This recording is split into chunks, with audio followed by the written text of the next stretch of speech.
Hey y'all, my phone died on me. I was trying to save it and it did not save. But I think I did get the video on. I did record it. So I was just outside of my car and I had the car off. So now it's on. I apologize, but I have a few more minutes left. But like I said, I do try to support people's businesses, whether I am patronizing something, I'm purchasing something, or whether I'm just giving word of mouth. Look, I know somebody, you may want to check this person out, check that person out.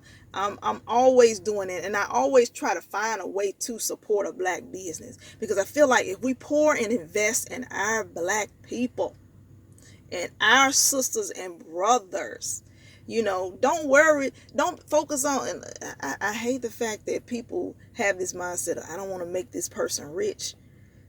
Why would we think that way? You know, that is the mentality that's so screwed up. Why are we thinking that, oh, if I purchase and tell too many people about their product and purchase too much of their product, they're gonna get rich off of me? Why are we thinking like that? If we push one another up, imagine the places that we will go in this world. You know, it's the fact that we don't come together. That is the struggle for the black Americans. We do not come together when it comes to areas such as black owned businesses. And look, I love to support people who are reputable, people who do what they say they're going to do. I would give, if they ask for comments, I will give my comments. I will say what I love about it or enjoy about it. And then I would also, make whatever comment I would need to make just to see if, they can improve in some areas, But for the most part, hey, I will support it, you know. But I'm not all about that old stuff now. Because some people out here, they're just trying to make a buck off people and they're not providing the service. So service, the quality of the service is so important, as well as the products that you're selling. All of that stuff had to come hand in hand, because you just can't have the motive of, I'm just going to make it big off the backs of, my people. And then you don't give them that quality service. The products is messed up, or damaged and all this type of thing, and you don't want to give people the refund, all this kind of stuff. We don't want to deal with that. Then when you get into those kind of areas, you make people just totally ignore you, totally discredit you. They don't even want to fool with you. So you gotta have, and that's another criteria, you got to have you got to have that type of relationship with consumers, the people that are actually purchasing from you. We want to know, what's your return policy? What are these customer relation skills that you need to have in place?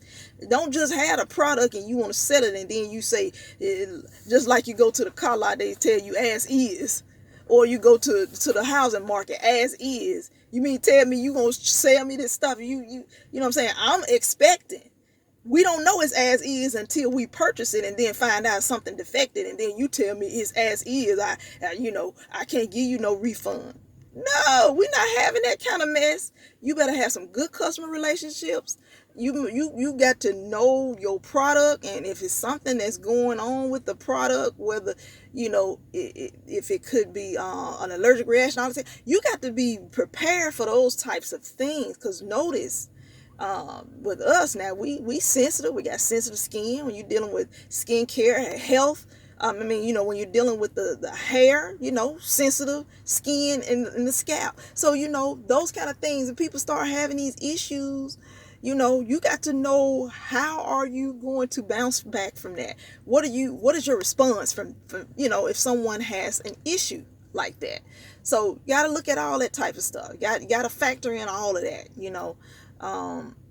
and you got to have some testimonials. You got to have testimonials. You got to have people that actually have used your products and said that it works, over a period of time, or whatever the case may be, when you're dealing with products and things like that. Food, same way. You don't want to be giving nobody, you got to pass inspections. And oftentimes we look at inspections as, oh yeah, this is so legitimate.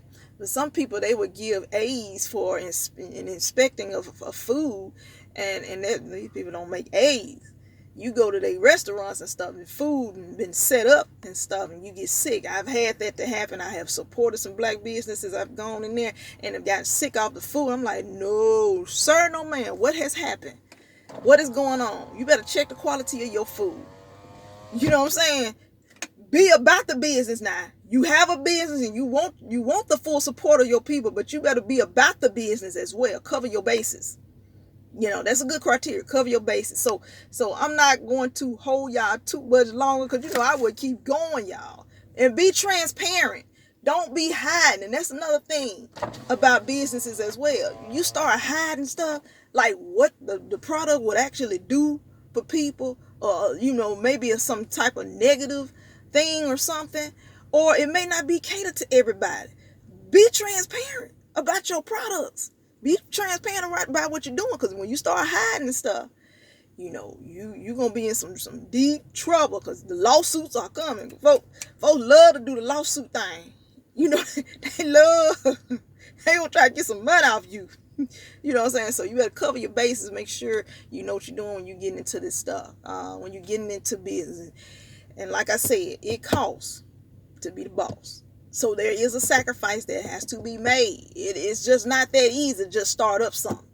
I'm going to start this up.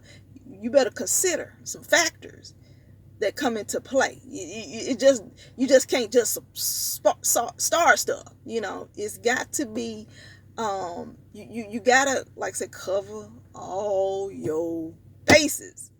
All right? You got to do that now. You got to do that. I think I'm done, y'all. But let me throw this in. One more little feature. People know what good and bad leadership look like.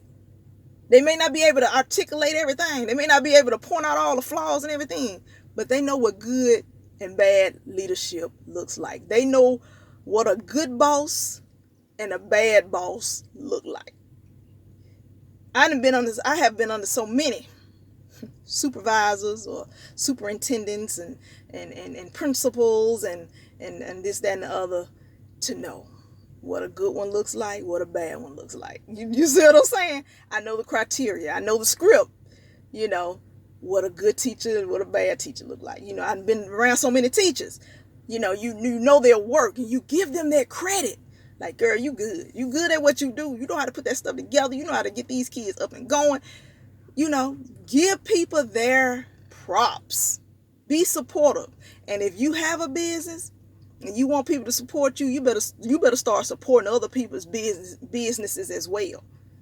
And so that's what's going to help you in the long run too. Because you can't just be selfish in this thing. You got to give back too. You got to support other businesses, other black businesses as well. So that's all I have for y'all today. Our Wild Wednesday. Check us out again for next Wednesday on another Wild Wednesday. All right, you all. I'm sorry it had to be part 1 and 2, but we'll get on.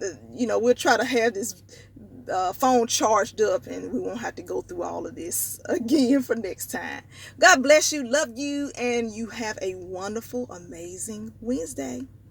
Bye-bye now.